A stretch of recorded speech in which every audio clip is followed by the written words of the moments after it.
Let's get right after liberating you from the chaos of working in your business. Scott Beebe, the head coach, the founder of the Business on Purpose platform. Unique core values are something that we talk about an awful lot around here. We're not a huge fan of published standard core values. Respect, responsibility, integrity. We love those things, by the way, but those things being your published core values, they're so cliche, they really don't impact. There's no, you know what? I hope you have respect, responsibility, and excellence and integrity as core values, or else I don't know that we ought to be doing business together. Does that mean we're not going to make mistakes and do things that we regret later on? No, of course we're going to. We're human. But a kind of general standard of respect and responsibility and integrity, the market's going to tell you whether or not you're doing those things. Here's what we want to know as it relates to core values. What are those things that are unique to you? What are those things that you value, maybe that I don't? Doesn't mean that I'm wrong or you're wrong for valuing or not valuing those things. But these are things that are unique to you, things that you value that I don't. Let me give you an example. Some people value golf. I don't particularly enjoy golf. In fact, golf seems to me nothing more than a 4-hour expensive frustration. For many of you, though, you love golf. Now, I'll go once or twice a year and just go hack at it and have some fun with it, whoever I'm playing with. But in terms of being dead serious about golf, it's not something that's on my radar. Am I mad at you for valuing golf? No, of course not. If you enjoy golf, go play golf. And at the same time, understand that I'm not really into it, and that's okay. That's no problem at all.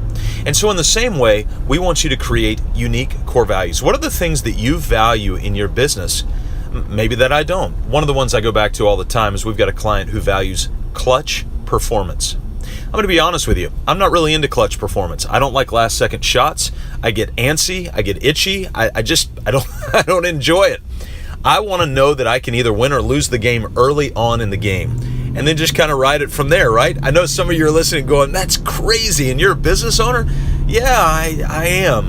There's all kinds of business owners, but I'm not really into last second shots and clutch performances. I don't mind watching them when I don't have a dog in the fight. When it's not my team that's playing, then I like a clutch performance because I like to see how they're going to handle the pressure, but it's not something I value. So just because our client values it and I don't, that's okay.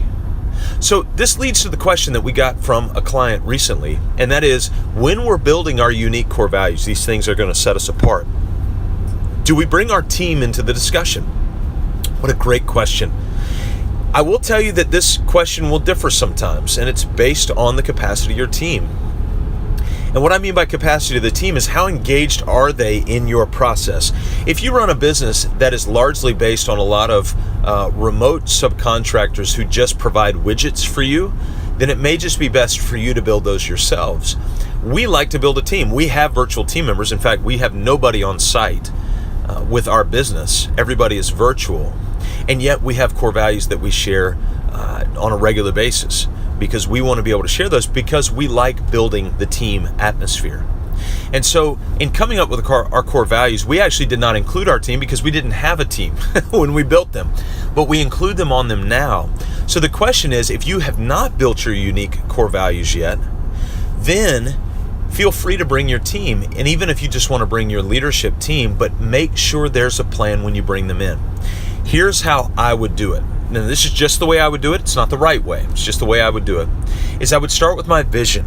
Start with vision. Vision first. mybusinessonpurpose.com/vision. You can start there. We provide you with the tools. You provide the sweat. And you can build that out. Once you have your vision story in place, you can highlight all the descriptive words, key adjectives from your vision story. You can put that into a list of, let's say, 20, 30, and then narrow that down to a list of 6.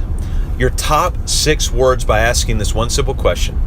Which of these 20 or 30 words are we willing to die on the sword for? And you can only choose 6. Once you have 6, run those through thesaurus.com. I literally mean that. Run those through thesaurus.com together as a team.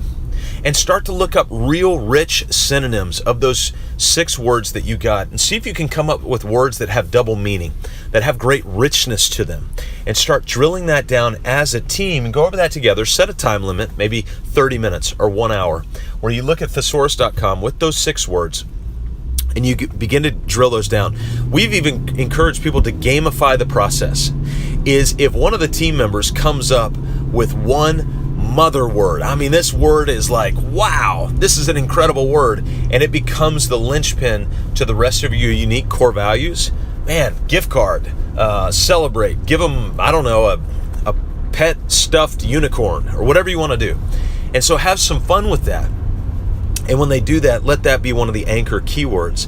Now, I will tell you, and you can go back to, I believe it's episode 47, I talk very in depth about unique core values, so I encourage you to go do that. And you can see how to leverage those core values on a day-to-day basis. But in having your team develop those with you, yeah, of course, you're going to make the final call, but bring them in on the process, particularly once you've narrowed that down to a top 6. Use thesaurus.com as a way to have some fun with those words. Drill them down and see if you can take that down to 3, 4 if you need, and 5 if you absolutely have to do it. And that's one way you can bring your team members in on helping you develop unique core values. Again, if you need clarity, mybusinessonpurpose.com/vision. Appreciate you joining us every single little episode that we've got right here, and we'll see you next time on the Business on Purpose podcast.